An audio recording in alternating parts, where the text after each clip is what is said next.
Olá, colega da saúde, começando mais um Saúde em Pauta, continuando com a nossa série de entrevista dos grandes da saúde aqui do estado e do Brasil. Tivemos a participação então do senhor Júlio da Santa Casa e agora com ela, a rainha daquele que a gente chama de Castelinho, que é o nosso querido HCPA, o melhor hospital escola do Brasil, segundo o MEC, né? Perfeito. Pedro, quer apresentar os nossos patrocinadores e apoiadores? Estamos tão apoiados pela Fundimed. Obrigado, Fundimed, que nos cede o nosso estúdio aqui. E tem a chamada para o nosso patrocinador. Para o nosso mais novo. Quem está oferecendo esse episódio, na verdade, que é a melhor e maior editora de saúde do Brasil, que é a Medcel, com os novos cursos de residência médica da Medcel. Comecei ontem, inclusive, Pedro, não sei se tu chegou a dar uma olhadinha. Pois ainda não tive. Cara, sensacional o novo. Confiram, logo, cupom de desconto aqui para nós. E um patrocínio, então, dos nossos amigos da MedWealth, melhor empresa de gerenciamento, de gestão financeira e de orçamento especializada para médicos. Então, professora, prazer tê-la aqui. Mais uma vez, vou dizendo que a gente vai inevitavelmente chamá-la de professora. Não tem como fugir. Temos esse viés. A gente sabe que seu tempo é corrido, inclusive em termos de entrevistas, né? Então, para nós é uma honra recebê-la aqui. Para a comunidade que nos ouve, tenho certeza que também é uma honra. Exato. Então, vou fazer um breve, um resumo aqui da convidada Nadine. Ela que é médica pela Fundação Faculdade Federal de Ciências Médicas de Porto Alegre, fez residência médica em Medicina Interna pelo Hospital de Clínicas, realizou mestrado em Cardiologia na URGS, doutorado em Cardiologia e Ciências Cardiovasculares na University of Toronto, no Canadá, seguido de pós-doutorado na mesma instituição. Foi coordenadora do PPG de Cardiologia da URGS durante 6 anos, entre 2012 e 2016 exerceu a vice-presidência médica do HCPA. Atualmente é professora titular da Faculdade de Medicina da URGS, inclusive eu tive a satisfação de passar no seu pequeno grupo em cardiologia, foi muito legal. É pesquisadora com linhas de pesquisa em insuficiência cardíaca e aspectos fisiopatogênicos da doença e também atual presidente do Hospital de Clínicas de Porto Alegre. Seja muito bem-vindo, professora. É um prazer gigantesco. Obrigada, Guris. É um prazer estar aqui e poder conversar com vocês. Que ótimo. Como a gente tinha falado em off, né, era uma demanda que a gente tinha, que a gente não sabia que era de mais pessoas, ter esse contato mais íntimo, mais, eu diria, informal até, ouso em dizer informal, sobre o que é a rotina de administrar esse gigante de concreto, de uma empresa pública, quais são as demandas de gestão e conciliar com essa questão desse currículo gigantesco que a senhora tem na área clínica, né? Então, não sei se tu quer começar a tocar a pauta para a gente ir guiando, mas a ideia é a gente ter uma conversa, um bate-papo mesmo. Exato, acho que a primeira questão que a gente colocou assim é como é que a senhora consegue enfrentar uma curiosidade e para outras pessoas, enfim, conseguir conciliar a parte clínica, né, médica muito respeitada, também com essa parte administrativa, assim, como é que foi na carreira, enfim, aliar esses dois pontos e como é que é atualmente. Bom, acho que é contar um pouco de uma história, né? Eu acho que não é uma fórmula de bolo que cabe para cada um e todo mundo, e a gente tem algumas opções que a gente faz na vida, né? E acho que eu me pautei muito pelo meu aspecto, assim, profissional, né? Eu tenho um peso muito grande, tenho uma coisa de querer ter uma trajetória acadêmica também por questões familiares, né, o modelo que eu vivi em casa. Então eu me pautei, né, para fazer a parte formativa inicial ali, mestrado, doutorado, etc. E eu queria fazer isso fora do Brasil também para ter uma experiência internacional, né? Aí vem um lado cultural, pessoal, de ficar fora, que eu acho que é uma oportunidade. Sem dúvida. Quem tem depois se dá conta que é um negócio que ajuda muito a vida, assim, né? Conseguir se comparar depois. E, ao mesmo tempo, fazer uma coisa aprofundada na área que eu fiz, então, de pesquisa e na parte clínica de ciência cardíaca e transplante. Então, foi um período rico da minha vida e eu acho que moldou muito depois o meu caminho. Quando eu voltei, então, para o Brasil, e aí eu tinha vertente acadêmica, né? Que o passo seguinte seria fazer o concurso para professor, né, da URGS eu fiz, e, ao mesmo tempo, montar no Hospital de Clínicas, que era o meu hospital de referência da residência, e eu fui contratada daqui antes de ir para Toronto e tal, montar o programa de transplante cardíaco. Então, aí a gente vê a vertente acadêmica e a vertente assistencial caminhando juntas, assim. Tá. Por um tempo isso foi ok, né? Mas as questões administrativas foram aparecendo na minha vida, né? E acho que vocês mencionaram ali, a primeira foi a coordenação da pós-graduação da cardiologia da URGS, né? Fazia pouco tempo que eu tinha voltado, fazia pouco tempo que eu tinha montado o programa de transplante, e as coisas começaram a acontecer. E aí a gente acaba também nessa fase começando a fazer um pouco de opções, assim, né? E eu acabei me direcionando bastante mais, talvez, do que eu imaginasse para a área administrativa. Então, eu coordenei 8 anos o grupo de pesquisa e pós-graduação do Clínicas, já como membro da direção. Isso já foi me absorvendo. Então, como a gente tinha um grupo, isso é uma coisa que eu aprendi no caminho, assim, né? É formar grupos, trabalhar em grupo. Por isso eu tenho um grupo de pesquisa, mas a gente tinha um grupo que atuava na insuficiência cardíaca e no transplante do hospital, a quem eu sempre vou agradecer, porque eu acabei fazendo as coisas iniciarem, mas eu fui me distanciando porque a coisa administrativa foi me sugando, né? Então, isso a gente não consegue conciliar 100%, sabe? Isso a gente faz um pouco de opções e, no fim das contas, e agora eu fecho 20 anos na direção do hospital, né? Primeiro a pesquisa, depois a vice-presidência médica, depois a presidência no ano que vem. Então, a questão pesquisa, ela ficou um pouco em segundo plano, mas eu nunca abandonei completamente, né? Então, a gente tem alunos de iniciação, tem um aluno de mestrado, mas numa intensidade menor do que era no início da minha carreira. Inevitavelmente. A gente vai tentando equilibrar. Fora isso, eu tenho minha atividade profissional assistencial como médica no consultório. Eu nunca deixei de fazer. Que eu acho que isso é importante também. É que a prof tem 40 em vários lugares ao mesmo tempo. Não, tem 40 horas no dia, né? Como é que... A gente vai fazendo. Eu acho que ter grupo é importante, sim, né? Sim. O grupo do transplante, depois ele se reformulou, né? E tem uma liderança que toca, que está indo agora, e que eu já sou um elemento de segundo plano, assim. E tomou um rumo importante até para poder ter um programa com bons desfechos, tem que ter uma dedicação que eu certamente não tenho mais, e o conhecimento foi crescendo muito nessa área, né? Então, isso é uma ponta. A questão assistencial minha própria como médica, eu nunca quis abandonar, porque eu também considero que questões de gestão, elas podem ser transitórias na vida da gente, né? Mas, no meu caso, eu nunca quis deixar de ser médica, né? Que é a minha formação básica. Eu sou médica, né? Cardiologista. E gosto do que eu faço, da insuficiência cardíaca, do paciente grave e tal. Então, nunca deixei de atender ao consultório. Então, o que vai acontecer comigo quando eu sair da presidência do hospital no ano que vem? Eu estou ainda tentando me posicionar. Vai ter um outro peso de coisas, né, necessariamente, mas eu nunca deixei de ter esse meu lado que eu posso acelerar ou menos ou mais. Isso eu acho que foi bem, sabe? Porque vai ficar um certo vácuo na minha vida na hora que eu sair da presidência, né? Não só em termos de tempo, em termos de atividade profissional, mas eu imagino que um vácuo sentimental também. Sentimental, com certeza. Eu vou ter que fazer um preparo para isso. Sem dúvida, né? imagino. É porque isso aqui é muito absorvente, né? Um negócio que a gente vive em função dele, né?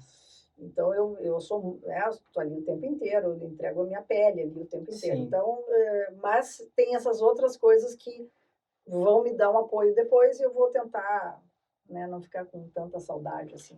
Uma coisa que eu e o Pedro, a gente percebeu nessa jornada é de que grandes lideranças da área da saúde, principalmente na área médica, são também lideranças que têm carreiras consolidadas. E a gente pensa que uma coisa está dissociada à outra. Não, a prova real de que é possível conciliar ambas as coisas está aqui conversando conosco, né? Eu acho particularmente importante isso, para quem faz gestão na área de saúde, não perder assim o tato com o chão da fábrica. Isso. Em última análise, é atender bem o paciente, é fazer com que as decisões clínico-assistenciais sejam as melhores para o paciente. Então, se a gente fica muito atrás de uma mesa, atrás de um computador, a gente perde um pouco esse outro lado, né? Que é o lado que, na verdade, faz a diferença para o seu José, para a dona Maria, para o seu Pedro. Né? Então, isso é importante. Consegue ver por dois espectros, né? Um estratégico unicamente e o outro operacional também como um operador, né? Eu acho que dá até uma empatia melhor em termos de liderança com os liderados e tal. Perfeito. Mas o que eu queria pedir, assim, o estopim, se tivesse que considerar, foi a liderança da equipe de transplantes ou a liderança do PPG? Tipo, que, não, eu gostei de gestão, gostei de lidar com equipes, administrar questões burocráticas? Onde começou esse gosto por encarar? Eu digo encarar um desafio gigantesco, né? Que é administrar um hospital, ter uma posição de Não, gestão. eu acho que, na verdade, a minha chamada para participar da direção do hospital no primeiro momento foi ligado às questões de pesquisa, porque foi o cargo primeiro que eu assumi. Entendi. Então, foi não necessariamente porque eu coordenei o PPG, mas porque quando eu voltei de Toronto, eu já voltei com uma linha de pesquisa que eu queria estabelecer, já fui agregando alunos de mestrado muito cedo, em seguida veio a coordenação do PPG, e depois veio o convite. Então, eu diria que foi pela vertente pesquisa, onde eu fiquei, então, 8 anos, eu fiz a gestão da pesquisa no hospital durante esse tempo, e eu aprendi a conhecer o hospital por dentro, que eu não conhecia. Eu conhecia Sim. como professora, como contratada, como ex-residente e tal. Sim. Mas a gente não tem ideia do que é o hospital quando a gente não está dentro. Então, eu aprendi muito ali. O meu primeiro curso de, entre aspas, gestão foram os anos que eu participei da direção na pesquisa, mas eu participava de tudo, estava em todas as... Um MBA, assim. Exato, né? Com o carro andando, assim. Então, foi aí. Daí, em seguida, depois eu já assumi a direção médica do hospital, né? Daí já é uma outra vertente, que é a vertente puramente assistencial. Então, eu fiz uma carreira dentro da gestão do hospital e conheci muito, né? Como é que funciona o financeiro, o administrativo, o jurídico, compras, o grupo da qualidade, o grupo da segurança, a gerência de risco. Tudo isso são entidades que atuam para fazer o clínicas funcionar e conseguir ir para frente. Eu conheci muito disso nesses anos. Perfeito. Uma pergunta que não pode ficar de fora é a questão do fato de uma mulher, de ter uma mulher na liderança, né? Essa liderança não começou ontem, ela tem uma trajetória, né? Poderíamos dizer os desafios que é ser mulher e liderar equipes, se existiu em um momento alguma discriminação pelo fato de ser mulher, se isso hoje é bem mais aceitável que no passado, teve que impor as suas demandas, assim, como é que foi essa jornada? Não, eu acho que, nesse sentido, eu tenho muita sorte na minha trajetória, assim, e tem talvez um caráter meu que me faça ter uma vertente de liderança, que vem desde o colégio, sabe? Líder de turma, sabe? A gente, sem querer... Na graduação também? Sempre.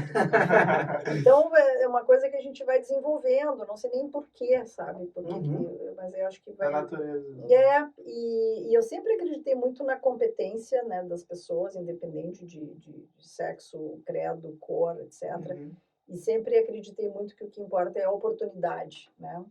Acho que as mulheres têm que galgar mais postos desde que as oportunidades apareçam. Então, a gente tem que oferecer as oportunidades, né? Porque existem alguns bloqueios, algumas discriminações. Felizmente, nunca aconteceu comigo, de forma alguma, nunca precisei me impor de uma maneira que não fosse um argumento técnico, né? Baseado em dado, baseado numa argumentação bem embasada, né? Fui para vários embates e nunca me senti de forma alguma... Se eu perdi algum embate foi porque eu não tive capacidade de contra-argumentar, né? Sim, e faz parte do jogo, né? Perfeito. Mas eu acho que a gente tem que, sim, abrir oportunidades, não só para mulheres, né? Mas para todas as outras categorias que se sentem, de alguma maneira, discriminadas, porque a nossa cultura ela ainda é muito conservadora, né? Então, a gente tem um papel de induzir, né, que a gente quebre as barreiras. Mas as pessoas têm que ter um lastro de formação, de educação, para chegar lá, né? E a gente acha que a gente precisa caminhar bastante ainda no Brasil. Acho que a gente... Sim, para chegar em posições de liderança única e exclusivamente pela competência. Sabe que no clínicas, assim, claro, é uma instituição de saúde, mas 70% dos profissionais do clínica são mulheres, tá? Mais de 60% das posições de liderança do clínica são exercidas por mulheres. Olha só, não fazia ideia. 63%, na verdade. Então, assim, clínicas dentro desse... Claro, o que acontece ali? É um hospital onde a entrada das pessoas é por concurso. A gente não tem escolha de A, B, C, D, nem por nenhuma dimensão política, partidária, religião, nada disso. Então, é concurso. Então, isso faz com que a gente consiga oferecer as posições baseadas predominantemente em mérito. Né? E as mulheres são predominantes ali. Isso é algo positivo, né? Sem dúvida. Muito. Ainda sobre essa questão da sua rotina na liderança, né? uma pergunta que também vem à tona é a questão da oposição, né? Não só a oposição, né? Como lidar com demandas, né? Em termos de necessidade, de reivindicações.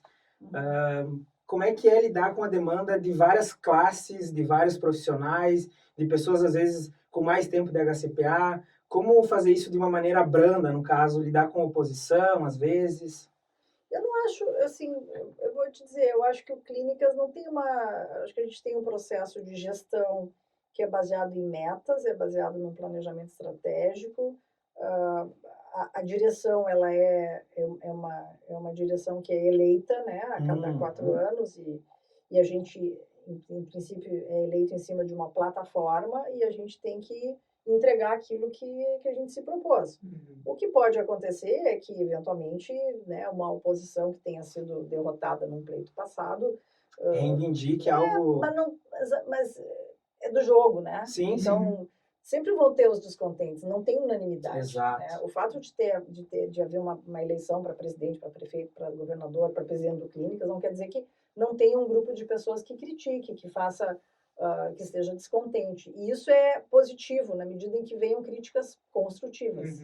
E a gente pode construir caminhos que... Exato. Existem tipos de críticas. As críticas e as críticas positivas que vêm para nos fazer refletir, somar, né? Para fazer refletir. Eu não vejo nenhum problema. O que não é bom, e eu acho que o Clínicas não tem muito isso, eu não percebo, pelo menos, é aquela coisa rançosa, para puxar o tapete, eu não vejo isso, sabe? Também não me impressiono com coisas assim meio periféricas, distrações, né? Boa. Você não perde o foco, né? Perde o foco, né? O hospital é muito grande, a gente tem macro metas para buscar e tem pessoas que nos procuram, que não estão na direção e que têm críticas e sugestões, ou porque estão descontentes com alguma coisa que pessoalmente lhe aconteceu para o seu grupo, ou porque, olha, Nadine, eu vou querer te sugerir uma coisa, eu acho que vocês tinham que pensar diferente tal iniciativa. Vamos conversar, o que pode... E isso eu acho que é bacana, mas, fundamentalmente, o processo de escolha do Clínicas, ele é um sistema presidencialista, vamos dizer assim, Exato. com uma diretoria executiva, né? Você sabe como é que é a composição ali, né? Então, tem o presidente, o diretor-presidente, que chama... Na verdade, é baseado na lei das estatais, né? Exato. Tem uma diretoria... Para quem não sabe, pessoal, o Clínicas é uma empresa estatal. Tem muita gente que... Não, uma empresa pública, do meio, né? do meio acadêmico, que não sabe o que é o Clínicas, que não sabe de onde vem as verbas, a gente vai chegar lá. O Clínicas é uma empresa pública de direito privado, né? Criada por uma lei específica, ligada diretamente ao Ministério da Educação. Não é ligado ao URGS. O hospital é um hospital que serve à URGS, mas não tem uma conexão administrativa ou jurídica com a URGS, não tem. Isso. Então, que, inclusive... o nosso orçamento é separado, né? O orçamento de estatal é diferente das universidades, né? Entrou para a lista das empresas de boa governança, uma lista seleta, né? Tem um índice. Isso, o índice. Da ICEST, que é um índice que fala do índice de governança, a gente está super bem ranqueado. Mas, então, a composição da diretoria do hospital, então, tem uma diretoria executiva que é composta de quem? Do presidente, no caso, eu sou a presidente de plantão, tem o diretor médico, diretor administrativo, diretora de pesquisa, de ensino e de enfermagem. Esse é o grupo que é a direção do hospital, né? E isso é que a gente, né, tem todas as ações que a gente se norteia macro, né, por um plano de negócios de gestão estratégica, que é o PNGE, né, projeto, um plano de negócios, vamos dizer assim. Sim. E todo mundo tem que mais ou menos rezar aquela cartilha, porque são as metas prioritárias para o hospital, do ponto de vista assistencial, do ponto de vista de sustentabilidade econômico-financeira, que a gente pode falar um pouco melhor, de sustentabilidade ambiental, que é uma das pilares para a gente, né? Isso, as questões de ensino, as questões de pesquisa, está tudo dentro do mapa estratégico e cada diretoria tem que tomar suas iniciativas para buscar aqueles resultados. Tá, deixa eu só ver se eu entendi, então. O planejamento estratégico, que é o que norteia as empresas. As empresas, no caso do Clínicas, que é o que norteia as decisões administrativas e gerenciais, né? Ele é definido por quê, então? Pela diretoria? Por um grupo grande. Não é só a direção atual que define o planejamento estratégico. É feita uma consulta, a cada 2 anos tem um redesenho do plano. Tem um grupo que faz a parte, vamos dizer assim, operacional do plano, constrói o plano, né? Claro que tem que ser validado pela diretoria, mas essa construção do plano, ela envolve muitas pessoas, são pessoas que são muitas pessoas convidadas dentro da entidade para para cada vertente, né, da cada pilar, trazer as suas sugestões. O pessoal faz imersões, é uma coisa muito, eu diria, democrática e participativa, até que se bate o martelo, né? Olha, assistencialmente, as nossas prioridades, nossos indicadores vão ser, vamos lá, taxa de permanência na enfermaria, taxa de infecção por catéter, estou falando das coisas mais assistenciais. Tempo de alta, né, na emergência, tudo. Na parte de pesquisa, quais são os indicadores? O número de artigos publicados com índice H acima de tanto. Isso está tudo no plano. E esses convidados, ele vem a título de consultoria ou auditoria? Não. Vem de dentro da comunidade. De dentro da comunidade. Que legal. E quanto tempo demora para ficar pronto? Olha, acho que uns bons 6 meses para ficar pronto. Nossa. Daí roda 2 anos, depois começa tudo de novo. Isso não é vinculado ao Ministério da Educação? Também não traz a ver? Não, a gente, na verdade, não tem. Na verdade, a gente apresenta o plano para o Conselho de Administração, porque a diretoria executiva, ela presta contas, na pessoa do presidente, ao Conselho de Administração. Igual a Petrobras, por exemplo. Sim, exatamente. Essa é uma pergunta. Inclusive, o presidente do Conselho de Administração do Clínicas, antes da lei das estatais ter entrado em vigor, e o Clínicas entrou, obviamente, era a mesma figura. O presidente era o presidente do Conselho. Para haver dissociação de funções, né, com a obrigatoriedade das empresas estatais é assim, desde essa lei, que é a 2213, que é a lei das estatais. A professora Lúcia Kliman é a presidente do Conselho de Administração. A diretora da Faculdade de Medicina é a presidente do Conselho. Então, não é mais a mesma figura que preside os dois. Dissociado. Exato. Para evitar algum viés, isso? Exato. Bacana. Segue a pauta aí. Tem uma pergunta que não tem não estava no script? Não, com gestão assim, mas também. Né, Vamos lá. É um assunto que a mim me interessa particularmente. Eu lembro no primeiro dia que a professora Nadine, na recepção aos alunos da faculdade, comentou sobre a tendência dos hospitais serem menos hospitalocêntricos. E aquilo me chamou muita atenção, né? Porque como é que a diretora do hospital, um dos maiores hospitais de Porto Alegre, né? Solta essa bomba, assim. Impactante para um calor, né? Exato. Nossa, será que faz sentido isso? E talvez a gente vê que faz, né? E hoje, como é que está a visão da senhora assim, sobre esse assunto? Olha, eu ainda continuo achando, né? Isso não sou eu que acho, está na literatura, né? Que 70% das doenças ou dos assuntos de saúde são resolvidos pela rede básica, né? Então, é óbvio que o aluno que entra numa faculdade de medicina que tem o clínicas como hospital-escola quer ficar onde? Dentro do hospital. Exato. Né? Quantos, depois que se formarem, vão trabalhar num hospital ou vão trabalhar num hospital como clínicas? A minoria. Então, cada vez menos. Então, existe uma não sincronia, eu diria assim, entre o que se precisa em saúde pública para atendimento da população, e aqui eu estou falando do SUS, que é 70% da nossa população, em relação ao que se investe ou se pode oferecer para os agravos de saúde ao nível de um hospital terciário e quaternário como clínicas, é a minoria. Então, é por isso que eu digo assim, eu disse e continuo dizendo, acho que a gente tinha que ter uma estrutura curricular com uma qualidade semelhante ao que a gente oferece no hospital, na rede. Abrangendo. Na rede, entende? Que os alunos saíssem proficientes, vamos dizer assim, em fazer uma medicina generalista, e depois ele decide a vida dele. Sabe como é que é na Holanda para alguém virar um oftalmologista? Ele não vai decidir que ele vai ser um oftalmologista. Ele vai ser oftalmologista se o governo permitir. Se precisar oftalmologista. Eles têm demanda naquela região. Senão, ele vai ser outra coisa. Conforme a demanda. Entende? Então, aqui no Brasil é uma coisa sem entrar na questão da quantidade de faculdade de medicina, né, gente? Pois é. Sim. Que é um negócio fora do normal que está acontecendo, né? Então, as pessoas se formam em faculdades, que eu não vou entrar aqui nas discussões, e depois as especialidades. São especialidades que não necessariamente estão focadas nas necessidades da população. Então, a gente acaba fazendo o quê? Que a população enxergue os hospitais e as emergências dos hospitais como a única saída. Porque não há um investimento, não é do aluno da faculdade de medicina que não formou, acho que é uma coisa que vai meio até sincrônica. Não há investimento do gestor público de saúde numa rede secundária e primária forte. Por isso que a emergência do Clínicas está sempre sempre lotada. Uma lotada. coisa está Sim. conectada na outra. Sim, As pessoas veem a emergência do Clínicas como a salvação da lavoura. é um ciclo vicioso que Claro. é difícil de interromper já, né? E o aluno enxerga o quê? Eu tô aqui no hospital, tem tudo. Vou ficar aqui. E ali ele não quer sair, às vezes até por medo, no nosso caso, o que a gente pensa é medo de comprometer um título que a gente tanto suou para ganhar por falta de infraestrutura externa, né, no caso. Por isso. Então, se tivesse uma boa infraestrutura na rede, né, Uhum. estágios bem desenhados, a pessoa sai formada, um bom médico, né? Ele vai se sentir resolutivo mesmo na atenção primária, Exato. secundária, Onde né? faria muita diferença em Sem saúde dúvida. pública. Por isso Economicamente, que, inclusive. também, Exato. também. Eu vou pegar esse gancho, eu sei que também não estava na pauta, mas pegar essa questão da hospitalocentrismo no sentido de empresa, o HCPA enquanto empresa. O HCPA é uma empresa pública, então não funciona como uma empresa qualquer, que o sentido básico de uma empresa é o quê? A expansão. A gente entrevistou, como eu estava comentando em off com o Dr. Júlio, uma Santa Casa, que é um outro processo, que eles estão expandindo suas áreas de atuação para UPAs, administrando hospitais regionais. A gente até teve uma experiência positiva com o Álvaro Alvim, se ela puder comentar, inclusive.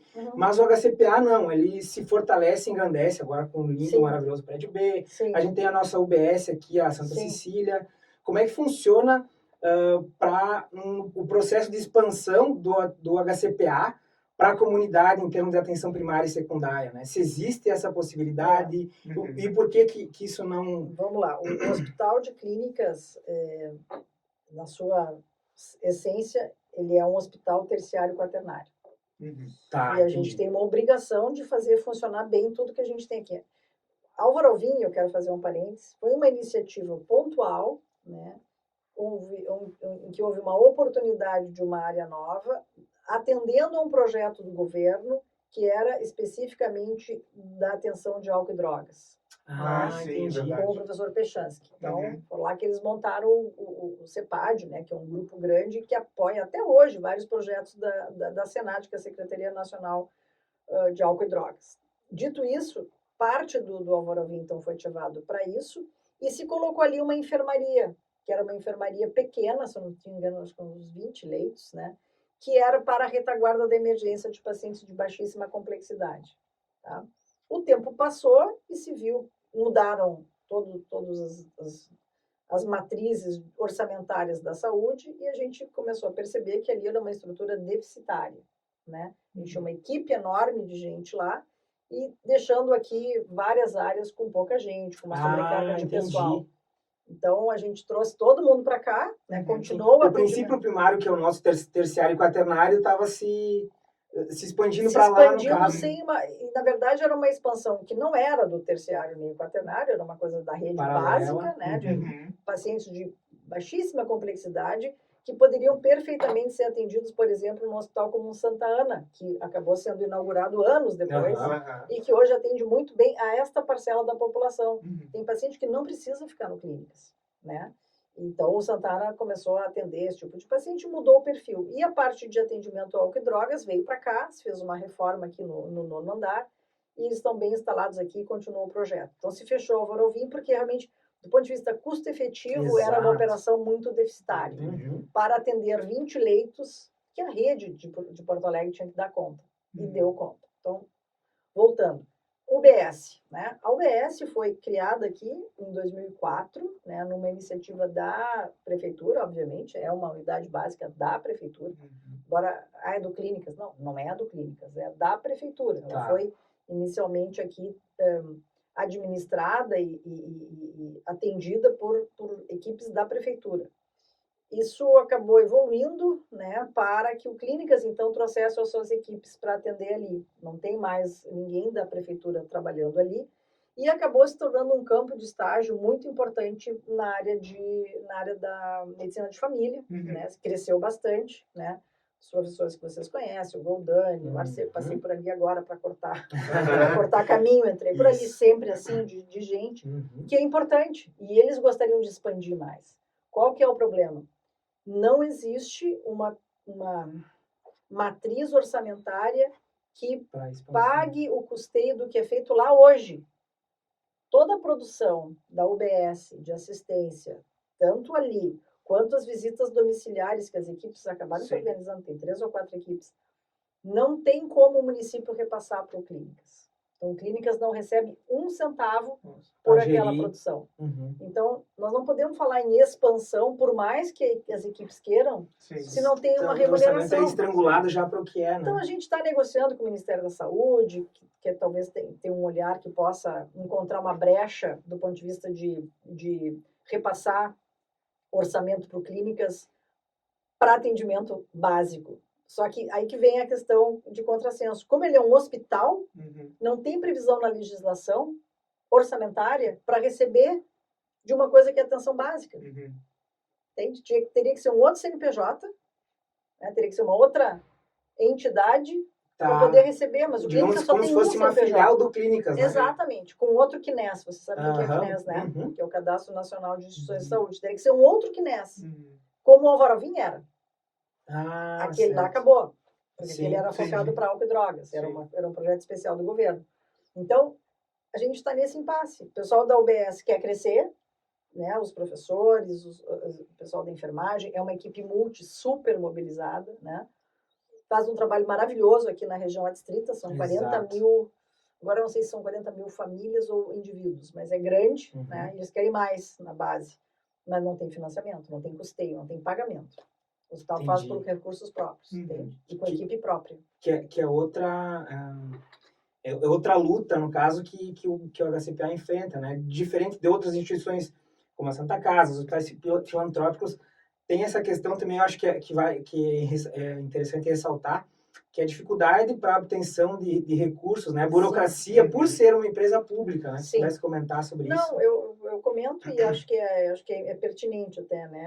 A impressão que as pessoas têm de que o Clínicas, enfim, tem uma vida orçamentária e financeira muito confortável, né? Uhum. Não é assim, né? O Clínicas tem a folha, né, de funcionários que é custeada pelo Ministério da Educação, isso é fato, mas a nossa produção assistencial, ela é pactuada na gestão plena do município, né? A gente produz igual ou acima das métricas do contrato, que é um contrato revisado anualmente, ele vale 5 anos, ele é revisado a cada ano. A gente nunca está atrás naquele contrato, Uhum. mas o que é repassado, que é baseado na tabela SUS, por aquele contrato de produção, de cirurgia, de ambulatório, de exames, todo mundo sabe, acho que quem comentou aqui e fala sobre o SUS tem que dizer isso, né? A tabela do SUS é uma tabela defasada. Sim, extremamente defasada. Né? O valor da saúde, né? O custo da inflação em saúde nunca é acompanhado por algum reajuste na tabela SUS. Então, qual é o problema disso? O Clínicas fazendo mais e mais e mais com uma tabela defasada só aumenta o déficit. Sim. Então, a gente tem, do ponto de vista de custeio, uma produção que não atende o que a gente efetivamente gasta. Uhum. E a gente, então, teve e tem tido pelo MEC ao longo do tempo suplementações orçamentárias, né? Até que no ano passado, eu acho que isso é importante dizer aqui, houve um corte no orçamento do Clínicas de 51 milhões, em dezembro do ano passado, Uhum. no orçamento projetado para 2023. Exatamente o orçamento para quê mesmo? Para projeção de empatar com a produção que a gente recebe pelo contrato. A gente sabe quanto que a gente recebe pelo contrato, porque ele é mais ou menos fixo. É um contrato hoje que a gente recebe tem um pelo índice Fundo Nacional de Saúde. do gasto médio paciente com o valor. Por exemplo, o SUS cobre 0,7 do 0,5, 0,6 do Eu gasto acho com que paciente. é por aí, mais ou menos, 0,5, 0,6. Tá. E na verdade, então, a gente tem o nosso contrato, ele está dentro dessa métrica de produção quantitativa, então a gente mais ou menos sabe todos os meses quanto que a gente recebe do Fundo de Saúde, e a gente multiplica por 12 e sabe qual é a nossa entrada anual para uma produção mais ou menos que a gente conhece, e a gente apresenta um orçamento, né, no metade do ano, para o outro ano a gente apresenta no Conselho de Administração, vai para o MEC, prevendo o quê? Investimentos, que a gente tem que investir. Exato. Modernização e manutenção do parque tecnológico do hospital, o índice de depreciação com o grau de tecnologia que tem no Clínicas é altíssimo, então a gente tem que investir por ano acima de 20 milhões em equipamentos, né, para Quanto não mais ficar para trás. tecnologia, maior a depreciação. Então, né? tudo isso vai no bolo do orçamento do hospital. O déficit previsto em relação à produção do SUS, equipamentos que a gente precisa trocar e coisa que a gente tem que incrementar. Então, neste orçamento do ano passado, para este ano agora, houve um corte de 51 milhões. O que aconteceu até agora? Estamos em junho, não houve nenhuma reposição ainda desse novo governo. A gente já foi a Brasília, a gente já conversou, já explicou, né? E a gente está muitíssimo preocupado, assim, porque a produção vem sempre, todo mundo quer fazer mais, todo cirurgião quer operar mais, Sim. todo mundo quer fazer mais coisa, e a gente está com um problema de fechamento de contabilidade, assim, sabe? Então, é um ano, dos anos que eu estou na direção do hospital, é o ano mais complicado para nós. Então, a gente está numa perspectiva difícil. Ontem até tivemos reunião do conselho, onde foi apresentado todo o nosso balancete até agora. E em termos políticos, a gente fala articulações, não sei se essa palavra seria ideal, mas o que a gente lhe acompanha, assim, é que o Clínicas tem um bom relacionamento, uma boa imagem com todas as esferas da política, né? Sim. E como é que funciona para chegar nessas instâncias políticas, para passar a realidade do Clínicas? Como é que funcionam essas emendas parlamentares? Se é que tem O Clínicas, várias esferas, municipal, estadual a e gente federal. a gente faz as conversas, a gente tem um diálogo bastante bom, né, com os gestores. Vamos começar pelos gestores, né, gestor municipal, gestor estadual. Isso. E também a classe política, né, que a Tá. gente, no início do ano, a gente visita, a gente apresenta as demandas, mas a gente não é um hospital que proporcionalmente tenha maior alocação de emendas parlamentares que são obrigatórias para a saúde. Eventualmente um ou outro projeto, mas nada de magnitude grande, não comparado com outros prestadores na cidade. Então, isso a gente faz, a gente conversa, mas a gente não é, talvez pelo fato de ser um hospital federal, né, não é um hospital filantrópico, enfim, a gente apresenta lá quais são as grandes demandas, né? A gente tem, não só agora essa questão toda desse ano, mas a gente tem, por exemplo, um projeto escrito que é o Centro Integrado de Oncologia, que é um dos andares do Bloco C, que está fechado, é uma lâmina que está zerada ali, onde a gente vai construir. Bom, precisamos de uns 20 milhões ali, 20, 25 milhões ali. Então, já apresentamos isso para algumas entidades, para alguns parlamentares, bancada, para ver para que lado que vai a coisa. Então, isso é um ponto. E o outro ponto que a gente vê outros hospitais realmente tendo bastante sucesso, e não é o nosso caso, é a questão de parceria público-privada, né? Pois que é, a gente eu fiquei sabendo que é super complexo, né? Essa questão das parcerias. muito complexo e talvez um pouco de desconhecimento, né, do setor privado, e a gente tem procurado fazer apresentações e oportunidades. Durante a pandemia, eu devo dizer que a gente, talvez a gente se abriu um pouco mais para isso, a gente teve que aprender um pouco mais como buscar apoio Na comunidade, né, da comunidade, do empresariado, para algumas questões básicas, como até máscara, né? E isso nos fez, então, olhar com olho, e tem que ter um certo grau de profissionalismo para isso, coisa que a gente nunca desenvolveu no hospital. Não existia até então um comitê, um setor para isso? Então a gente criou ali um escritório de projetos que busca, que faz algumas inserções, mas certamente é ainda bastante tímido comparado com outros grandes hospitais de Porto Alegre. Mas essa é uma vertente que a gente pode explorar melhor. Tendo a boa reputação do hospital, tanto a nível assistencial, eu acho que o que mais atrai a comunidade privada para investimento, eu acho que é a nível assistencial, não sei o outro pilar do hospital, que é a pesquisa, né? Mas para fechar esse pilar, no caso, que seria o pilar assistencial, né? Que queria comentar da pesquisa que saiu do índice de satisfação da comunidade, que o HCPA superou o índice de satisfação de alguns hospitais privados, inclusive, né? Queria que a senhora comentasse para a gente finalizar. O hospital ele desempenha muito bem em relação a... Faz muito com muito pouco, né? Pelo que eu entendi. Desempenha bem. Acho que o nosso conceito na comunidade, né, assim, de Porto Alegre, do estado, é muito bom. O hospital está toda hora ganhando aqueles top of mind, né? Great place to work, owner.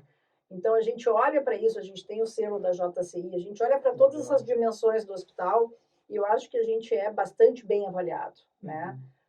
Mas ainda acho que tem um pouco de desconhecimento, assim, de como trilhar melhor esse caminho da parceria público-privada de forma a transformar alguns projetos em realidade, né? Mas a gente não perde assim, essa ideia. É algo que a gente tem que melhorar. Certo. Só a nível de curiosidade, essa pergunta não estava no script. Essas certificações que o hospital ganha toda hora, elas são objetiva ou consequência? Eu acho que elas são um objetivo. Eu vou te dizer. Objetivo? Porque eu acho que tem um aprendizado ali. Sim, é um processo até a É. conquista da É certificação um processo, XYZ, porque né? chegar num selo de acreditação, especialmente da JCI, necessariamente passa por um processo de melhoria. Então, é uma forma da gente se medir constantemente, né? E como o foco ali é basicamente de qualidade e segurança, e num hospital do tamanho do Clínica, segurança é um item primordial, né? Nós consideramos que buscar o selo desse tipo é uma maneira da gente criar a cultura de segurança uma coisa mais transversal e perene dentro do hospital. É uma forma de buscar isso.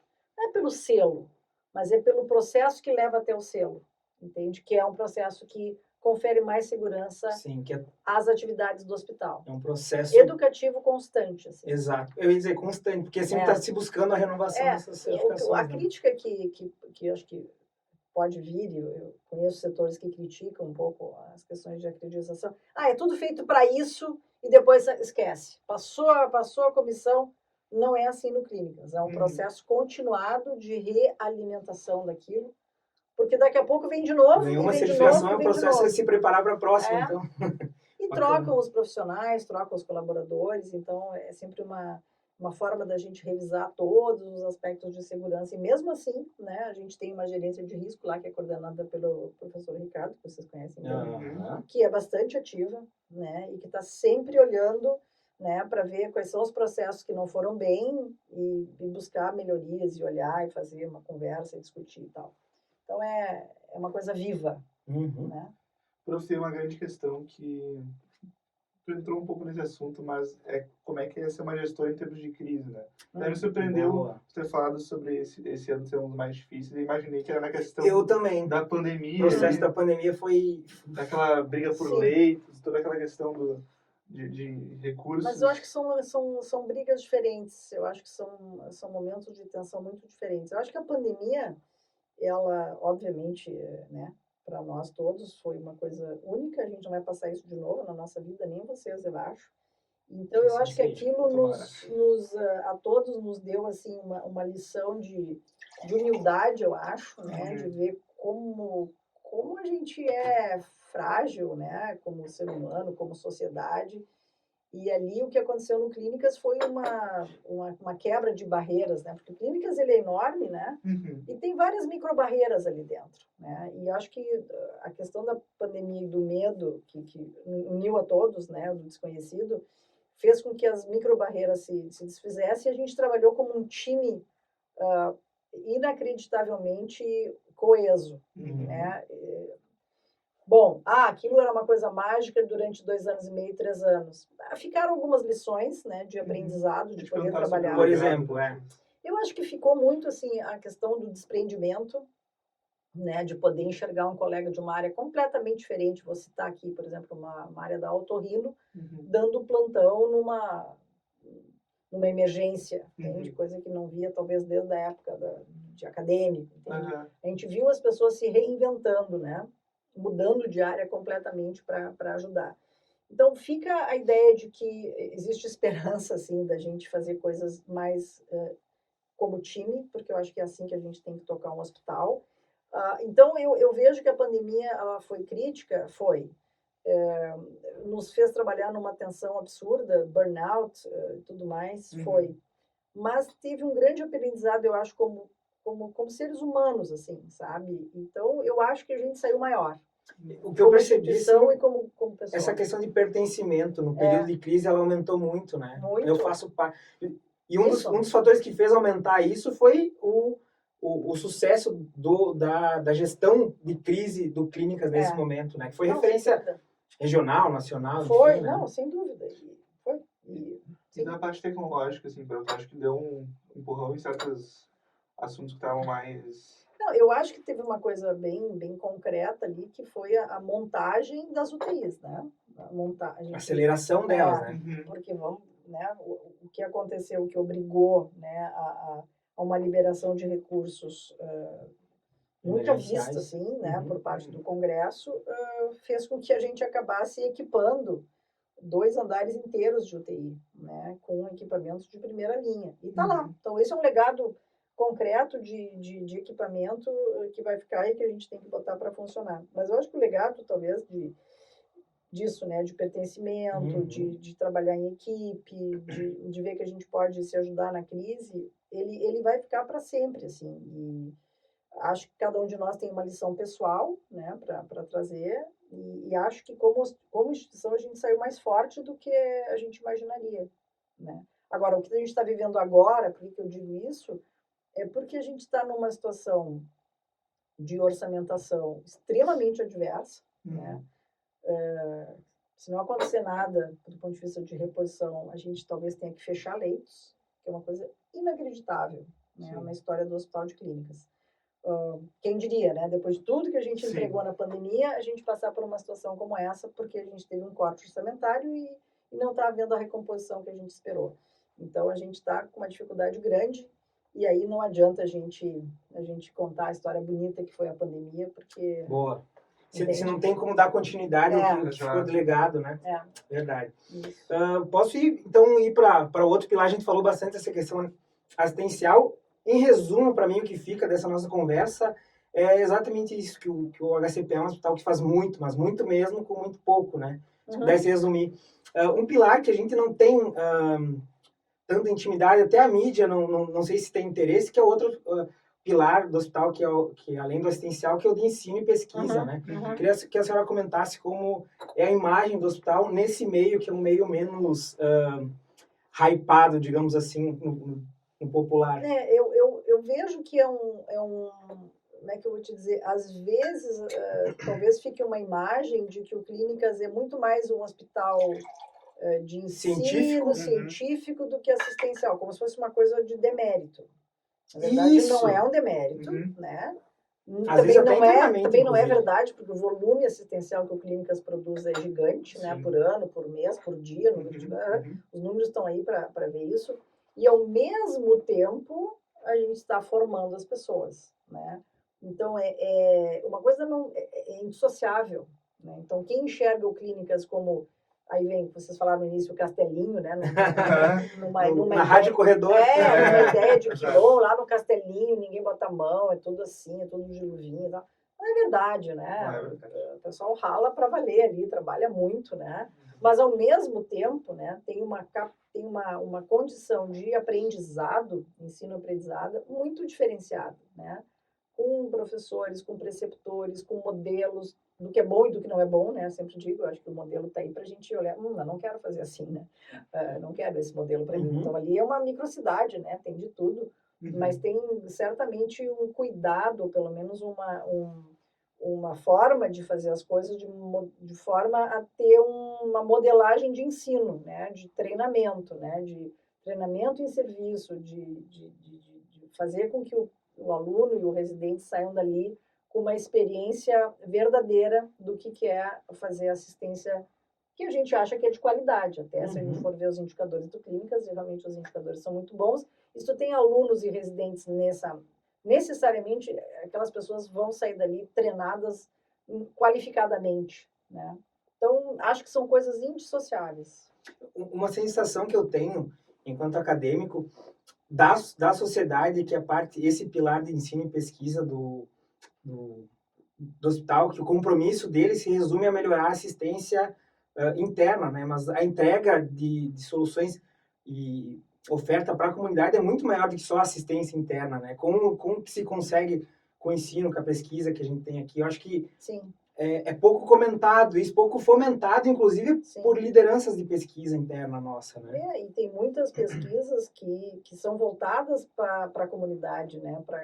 Né? Vários projetos que são convidados voluntários a participar e acabam as pessoas se beneficiando. É uma roda o tempo inteiro funcionando, só que as coisas não são separadas. Acho que o nosso compromisso de tentar ter um meio, um palco de ensino de qualidade, ele está necessariamente atrelado a fazer uma boa assistência. Isso. Entende? Então, e aí o aluno e o residente estão envolvidos naquilo e eles têm que aprender daquela forma. A oportunidade está ali. Claro que tem uma coisa muito, né, do aluno, do residente, né, entenderem que aquilo é uma oportunidade e tem que se atirar naquilo. Também tem gente que talvez não tenha Não mesmo. enxerga esse potencial. É. Outra coisa que não dá para, que é inevitável também, é mais uma vez essa questão orçamentária.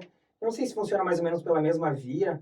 Queria que a senhora comentasse um pouco sobre a obtenção de recursos para as pesquisas desenvolvidas dentro do hospital, para as ações de ensino. Essa é muito boa. Eu acho que a gente, enfim, durante a pandemia, vamos lá, o Brasil perdeu muito em termos de recursos para pesquisa, houve cortes em, né, CNPq, FAPERA e tudo isso. Isso está sendo retomado agora, mas eu diria que o nosso grupo maior de pesquisadores do Clínicas, ligados então ao CNPq, com as suas bolsas, seus projetos, vários que têm pesquisas internacionais, conseguiram manter um nível de produção razoável, mesmo com laboratórios que foram necessariamente fechados né, pelo isolamento, pelo fechamento que houve de algumas áreas. Mas acho que a manutenção de projetos, coisas que foram possíveis ser feitas de forma remota, se a gente olhar os indicadores de pesquisa do Clínicas, eles não ficaram tão afetados assim. E a capacidade de captação de recursos internacionais, especificamente, até aumentaram para pesquisa. Que legal. Né? Daquele período para cá, no caso. Acho que deu muita visibilidade para o hospital as questões dos projetos das vacinas. Sim. Né? O Clínicas foi um hospital que randomizou mais de 3 mil pessoas, né, para vários projetos de pesquisa da vacina da Covid. E isso abriu portas, sabe, para várias inserções internacionais. Então, eu vejo agora pessoas sendo procuradas, né, por projetos multicêntricos, coisas internacionais, públicas do NIH, né, enfim, fundo Bill Melinda Gates, né, que também tem coisas. Então, abriu uma vitrine, sabe, internacional, que foi importante. Então, vamos lá, né? A gente inclusive sugere, né, os Ground Rounds são uma boa oportunidade para ficar por dentro dessas transições que ocorrem dentro do hospital, né? E, enfim, fica aqui a recomendação para quem quiser acompanhar, no caso. Sim. Foi daí que surgiu o interesse da gente trazer para a nossa audiência, né, essas informações. Inclusive, num Grand Round, a gente recebeu a visita internacional do epidemiologista, que o professor Bruce trouxe para cá. Isso, eu estava com ele naquele Grand Round. Exato, a gente viu... Moçambique, não. Onde é que ele era? Não me lembro de onde é que ele era. Ele trabalhava com HIV, não é isso? HIV, ele trabalhava com infecção intra-hospitalar. É isso mesmo. E o que me impressionou nisso foi a quantidade de informação que pessoas externas, centros internacionais de pesquisa, têm que nós não tínhamos, né? E isso também é para mim, é o reflexo dessa falta de fomento, né, para essas... Mas também eu acho que a gente tem que olhar que existem grandes grupos colaborativos internacionais, né? E eu acho que a gente tem que fazer muito isso, porque eles têm ferramentas que eles conseguem fazer buscas, e se a gente se agrega nesses grandes grupos, a gente acaba também tendo acesso a dados. Aí vem uma questão que a reputação nossa ajuda, né? Muito, claro. Tem pessoas como o Bruce, como a Marinês, né, participando dessas pesquisas e tendo aqui os seus laboratórios, aqui dentro do hospital. Para o hospital é um ganho maravilhoso. Exato. Né? Então é um privilégio estar com eles aí. Pode pedir. Eu acho que pelo adiantado da hora a gente tem que se caminhar para o final. Claro. Infelizmente não deu. Não, dava para ficar aqui horas e horas conversando sobre, né? Pela notoriedade da professora. Né? Fica aqui a minha reivindicação. Eu sei que não é com a senhora, mas até uma reivindicação curricular para nós alunos, tanto interno como externo, de que existe sim interesse da academia médica, eu não sei, outros cursos da saúde, para estar mais próximo desse dia a dia da rotina administrativa, da rotina de gestão de saúde, né? Então fica aqui nossa oferta social de oferecer esse conteúdo, né? Mas também a reivindicação, né? Eu queria saber se a professora tinha uma última mensagem assim, para para Não, nossa audiência. eu agradeço, acho muito boa a iniciativa, acho que a gente tem que conversar um pouco mais. O futuro da saúde dessas instituições está na mão de vocês, na verdade, né? Eu estou de passagem, a minha geração vai passar, e é importante que vocês se interessem. Eu não lembro de, na minha época, eu ter me interessado, né, dessa forma. Eu fui pegar as coisas muito mais para frente.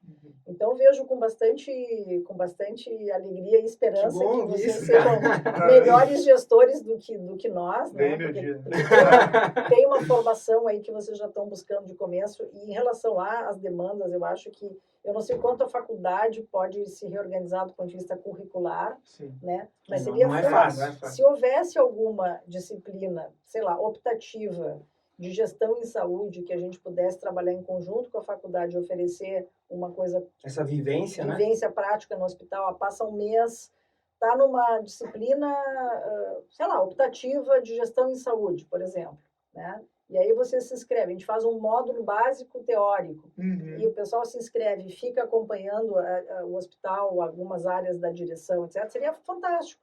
A gente está de portas abertas para Que bom ouvir vocês isso. tentar trabalhar junto com... Até a comunidade, eu sei que pessoas, É, hospitais do interior vêm aqui absorver Sim, sim. projetos que deram certo aqui internamente, a né? gente tem um mestrado de gestão em saúde, que é o mestrado do hospital, mas assim, Uhum, do ponto de vista da graduação, por que não pensar já no estágio dentro da graduação? exatamente. Seria, o hospital está aí de portas abertas.